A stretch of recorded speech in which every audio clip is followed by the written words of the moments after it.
Hello, and welcome back to the Statistics and Mathematics TTS course on stochastic processes. So in today's video on Markov chains, we are going to look at, hold on a second. So we'll be looking at transition diagram, okay? In our previous video, we looked at transition probability matrices. So let's look at a particular context, okay? Suppose that the player leaves with $1 and will each play of the game makes $1 with probability P and loses $1 with probability 1 minus P. So the player either accumulates $3 or goes broke. So let's see.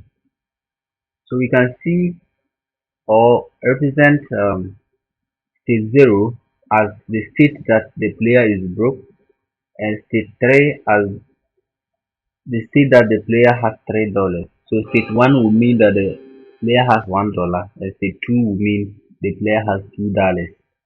So from here, you realize that we have the four states available here. So state 0, state 1, state 2, and state 3. Okay, yeah, so their probabilities are nicely kept in this transition probability matrix. Okay, so and this is the diagram. Actually, this is the transition diagram. So it shows the movement between the states. Okay, this is very simple to draw. Okay, so you just, when you see a self transitioning over here, it means that like the one step probability of remaining in the same state. Okay, it means that we are not transitioning to any other state but within that same state. Okay, you see, from state 0 to state 0 has a probability of 1, and that is why we have 1 here. So if you look at the transition diagram, you see that movement within state 0 is 1. Okay, yes, so let's proceed. This is an example with three states. Okay, so this is state 1, state 2, state 3. State 1, that's the horizontal way. So we have state 1, we have state 2, and we have state 3. Okay, yes, so let's look at this very clearly. Okay, this is the diagram for it. So we just draw, you try to connect the knots. So when you see a self transitioning, you realize that state 2 to state 2, because this row is actually for state 2. Let me come and show you something. So this is state 2, this is state 2 as well over here, this is state 1, this is state 1, this is state 3, and the last part is state 3. So state 1, state 1, so state 2 to state 2, that means transitioning from state 2 to state 2 itself is what is 0. That means that state 2, you have no self transitioning, as we can see over here. So let's look at the diagram. You can see that state 2 does not have a self transitioning, right? Yeah, so that is how we draw this diagram. So you just follow those probabilities and draw the diagram accordingly. So let me stand here for a sec so that you can write these matrices like the probabilities out and draw the diagram for yourself. So when you sum each row over here, you realize that everything sums up to 1, like we said before. So 1 over 3 is a complement of 2 over 3. So when you sum everything up is 1 as well. Okay, let's proceed and solve some questions under that diagram. So I'm saying that we should find this probability. The first one is, given that x3 is equal to 2, find the probability that x4 is equal to 3. So this is like transitioning from state 2. The states are always here. These are states. These are just time indexes. So the time index, we want to know how many intervals, like what's the step. The step is 1. See, this is what, and all Markov probability matrices are what, are just one step probability. So it means that we can find this probability from the matrix or the diagram. So transitioning from state 2 to state 3 in one step. So let's see, state 2 to state 3. State 2 to state 3, that's 2 over 3. So the answer is 2 over 3. Okay. So the next one is transitioning from state 1 to state 1. in one step. The step is here. Look at it clearly. State 1 to state 1 in one step. And I can show you state 1 to state 1 is what? 1 over 4. Can you see that self-transition? So that's okay. Yes, so they said that if we know probability of that at time 0, we are in state 1. Find the probability that, like, find this intersection. So you can see that state 0, state 1, we are at time 0, we are in state 1.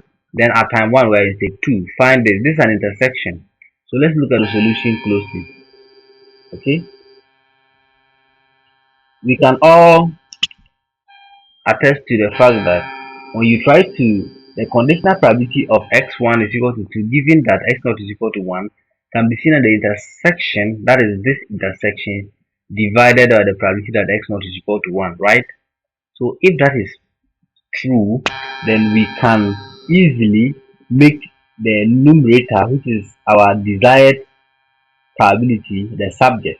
So once we do that, it should be equal to the conditional probability times the denominator, and that will give us this expression. You realize 1 over 3 has already been given, and this is actually P12, moving from state 1 to state 2 in one step.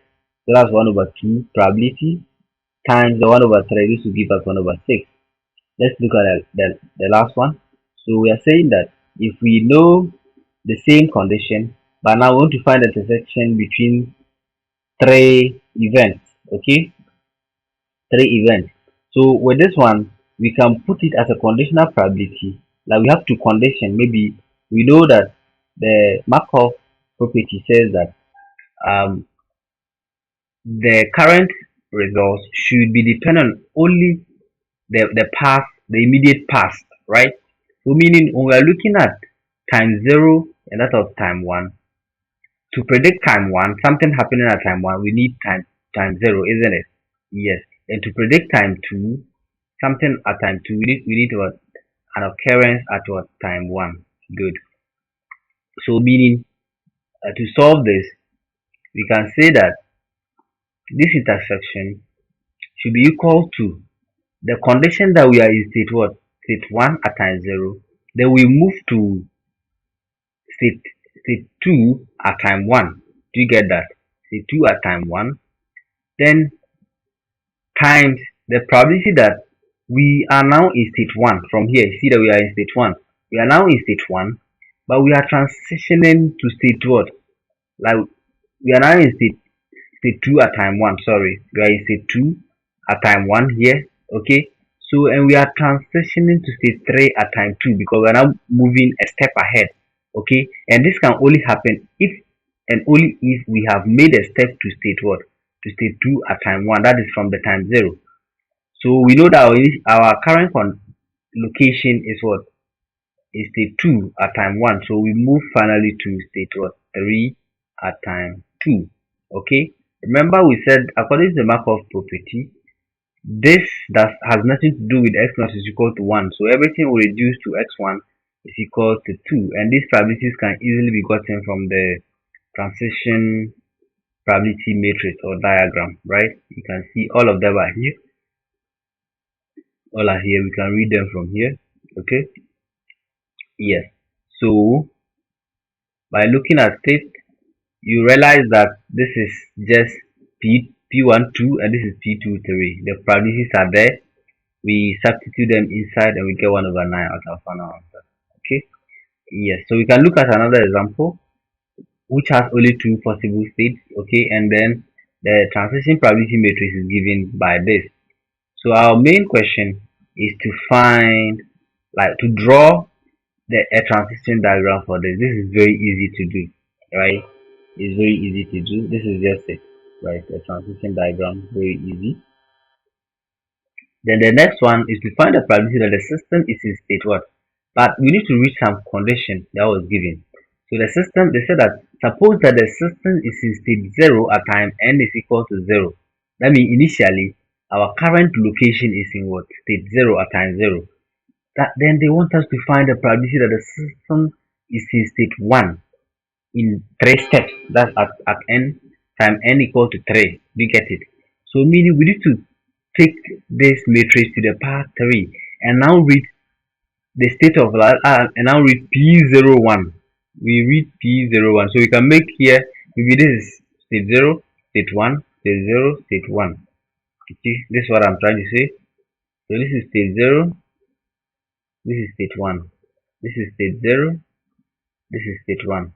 Okay, our current location is actually state 0. So moving from state 0 to state 1 in 3 steps. So meaning we need to take this matrix to the power 3. We multiply it, square the matrix, and multiply it by P again. So then we get that matrix. After we do that, then we try to find the location. This is the actual target, this location. Okay, after we've done the computation, we want this location because we're moving from state 0 to state 1. Okay, that's this entry. Okay, and that should do it. All right, good. So as you can see from what I said, once we do that, we're going to get 43 over 72 as our final answer. Okay, yes. So that is that. You can also take just the row vector 10. Okay, yeah, you can just take it and multiply because our initial state is actually 10 because initially we are here. We are the the state is state 0, then we are moving to state. You see, our current state is going to be state 1, and that is what we need. So we are multiplying by 10 because we want to get that location because this is 1, 1, okay, yeah. So we want to get this particular value that is 0, 1. So yeah, either we do it that way or we can just take the matrix to the power 3 and we find that entry, and that will still give us 43 over 72. All right, yeah, so we stop here for today's video. Thank you so much and God bless you for watching.